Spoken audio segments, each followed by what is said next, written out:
Hey gang, it's Bryan from FXBilliards. Today I'm going to show you 5 very common position mistakes that don't show up in our other videos. This video is going to be about position mistakes that you make that aren't really thought about by even high, intermediate, and some advanced players.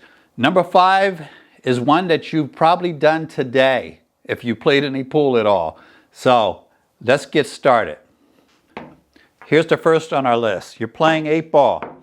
You're on the 1 ball. You want to get on the 2.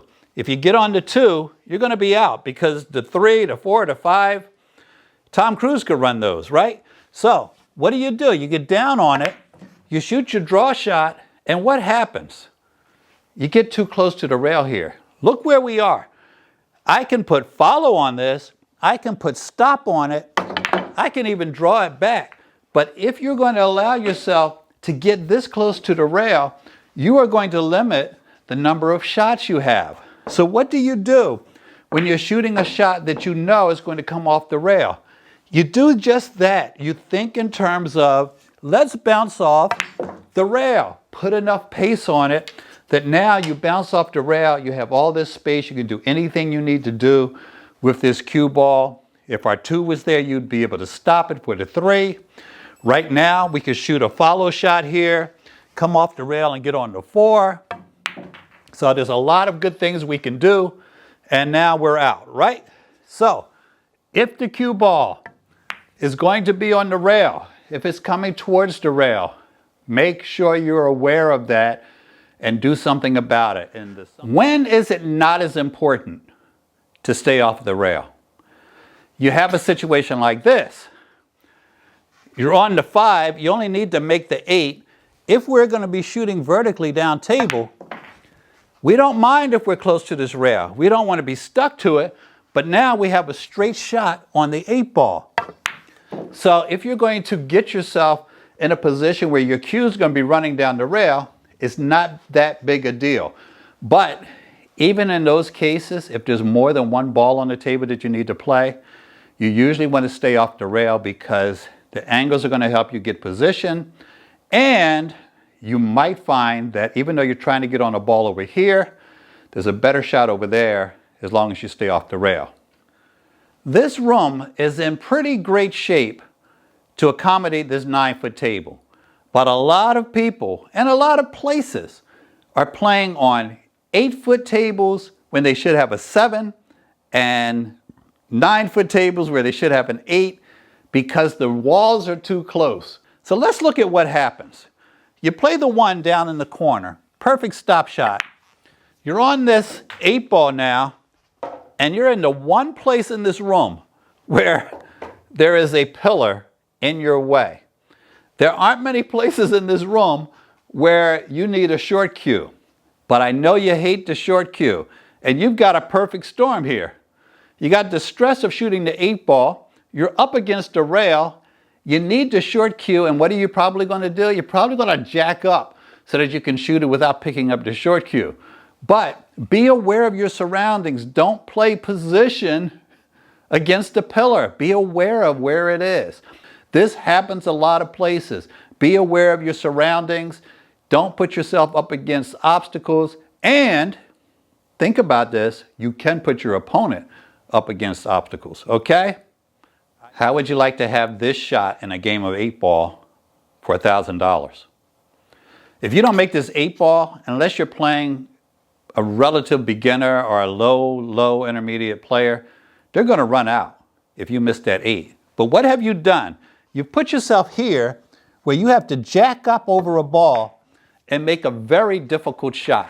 Yes, I made it. Why? I practiced these. How many people are practicing shooting over another ball? But what happens very often is players will put themselves in this exact situation.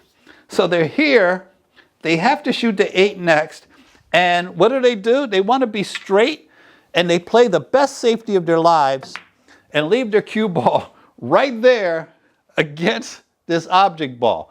All you had to do was follow this a little bit, and you have a decent position on this 8 that you could do anything you wanted to. And God forbid you should have to shoot a ball that's not the 8 and play any kind of position. Remember I told you earlier, it's not a problem if you leave the ball on the rail and you're going to be shooting down the rail. Well, tell me something. Is this a problem for you? I think it is, unless you're left-handed. How come you keep leaving yourself these shots, guys? I can reach it.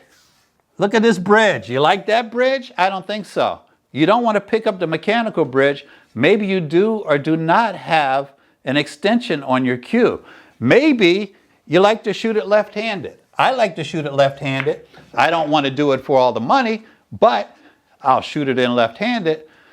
Know where your spots are, where you're not going to be able to reach the ball unless you use your opposite hand, use the bridge, or use an extension, and avoid those situations. Interesting thing, the halfway point on a 9-foot table is about the point where a guy that's 6'1" like myself and a lady who's 5'1" can still reach the ball and not just make the shot. This is important, guys. Everybody forgets this. We're not just making the shot. We have to play shape.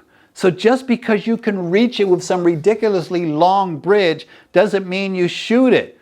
We have to do more than put the ball in the pocket. We have to put the ball in the pocket and get shape on our next shot. So stop reaching all down table with these 2-foot, 3-foot long bridges because you know you can reach it and put the ball in the pocket. This game involves more than putting one ball in the pocket. So stop doing that. In the meantime, pay attention. Keep the ball in the center of the table. You won't have to reach as much, but be aware of your zones. If you don't know about this, this is going to change your life as a pool player. I've done entire videos on this one situation. You're on the stripes.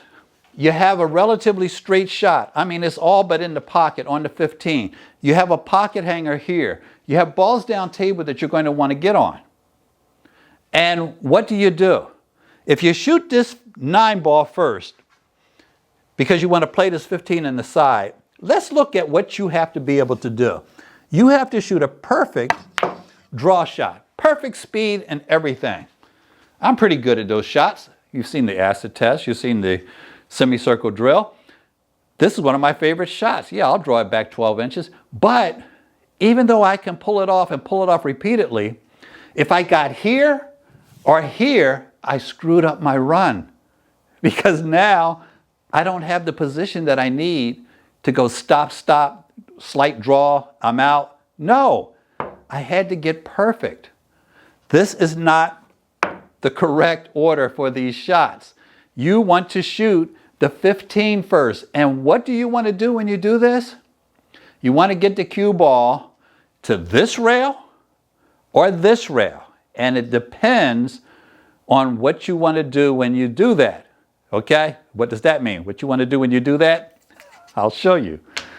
If we play the 15 first, and I'm going to go through an extreme to get the cue ball on this rail. This is low right-hand English. So I'm spinning it into this rail. Why do I want it here? Because look how easy it is to roll off of this 9 ball and get in line with that 14 ball. I don't even have to be good. I have a straight shot on that 14. Were you going to get that position off of that 15 ball if you didn't shoot a perfect draw shot there? No. Let's look at something else that could happen. Let's say this time the 14's not on the table. So I need to get shape on the 11 after making the 15. This is what I can do. I put my cue ball on that rail, or at least close to it, because I'm kind of straight here. So I don't want to scratch, but you can see that if I had an angle, I would have put it here, or I would have put it here. And now what happens? I come off the 9. Doesn't take a lot of special skills here. I'm moving in line with the 11 ball. It just keeps getting better and better, right? Okay? So remember that when you can get on the rail on your pocket hangers, do so. Get close to the rail, a little bit of running English, move you in line with the shot, pay attention to what's going down at the other end of the table so you know, do I want to go on this rail or this rail to get on it? And you will have so much space that you can be wrong and still be right. Hit us in the comments. Don't forget to subscribe. Give us a thumbs up. If you don't do anything else, subscribe, okay? We love you guys who are subscribing. You keep the channel alive, you keep pool alive, and you're clearly serious about the game. So keep it up. Have a great day. Thanks for watching.